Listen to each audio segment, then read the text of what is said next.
Disc Golf Chris here, and Discraft sent me a first run Sting to review, and it's turned out to be a pretty nice disc. I'll be honest, when the Sting was first released, I wasn't very excited about it. I figured, what's another slow speed, understable disc? But it turns out the Sting has a few characteristics which are exceptional and definitely make it worth bagging for a lot of disc golfers. That first characteristic is the late turn. If you've been playing disc golf for many years, you probably know that late turn it's a difficult shot to master, especially to get it consistent. And it's also an important shot to have in your bag for a lot of, especially a lot of technical courses. And the Sting has that. A lot of understable discs will turn too hard, and it's difficult to get that late turn consistently. Sometimes if you're throwing a putter, it's easy to over torque them, or other slower speed mid-range to short speed drivers. It's inconsistent. They might fade out too early. But the Sting was very, very consistent, and it would release smoothly, and I could get the turn to kick in somewhere around 150 feet is where it would start turning nicely, and it would land smoothly also. I'd actually compare it to something like the old pre-Barry Schultzen of a Leopard. That's not the Leopard it's not the disc they try to pass off as a Leopard now. If you've thrown the pre-Barry Leopard, you know what I'm talking about. Very nice, smooth late turn and easy fade. But it's definitely a little bit slower than the Leopard is. The other outstanding characteristic of the Sting is the slow fade.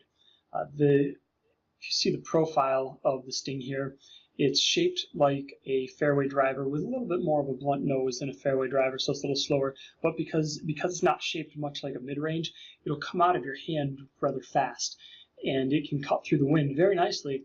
But then once it gets to about 150 to 200 feet, it slows down significantly. And that has a couple very, very nice advantages. One being it's excellent for placement shots, especially if you're throwing it high. When you throw it high, it likes to come down, fade in almost a slight forward hovering fade. And that also makes it nice for long hyzers. That it won't hit on its edge nearly as often as you might expect for an understable disc. It'll come out to a nice smooth fade because it slows down so much. In general, when thrown flat, if I throw it about 100 to 150, it's pretty straight with a nice easy forward fade. Once I get beyond 150, it starts turning a little bit. I can probably throw this at about 250 maximum comfortably, but at 250 it turns significantly. You can throw it on long high anhyzers or pretty straight, and it will drop down and finish off with an anhyzer. I can even throw this on a hyzer, which is surprising for an understable disc.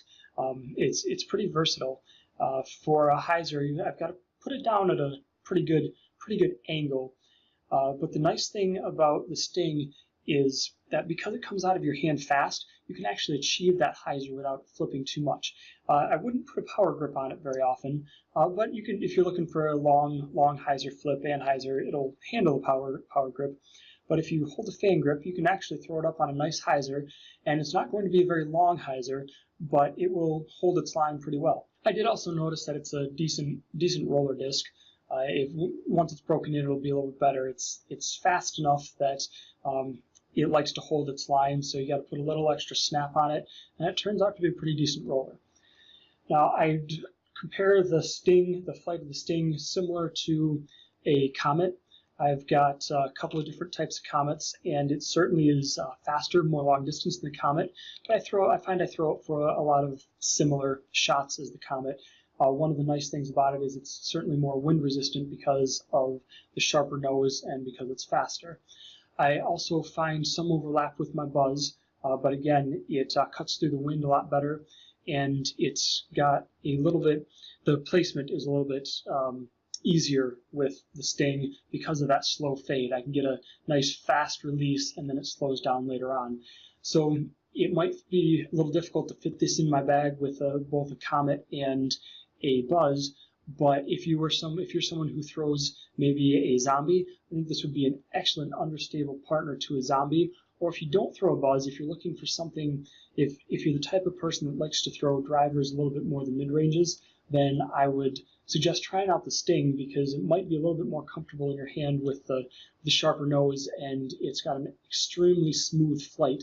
So it might go the same distance as a Buzz, maybe a little bit further, but you can throw it for a lot of similar shots. So I definitely recommend trying out the Sting.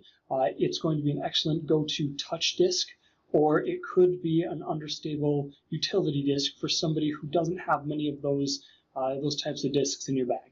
So don't forget, just throw.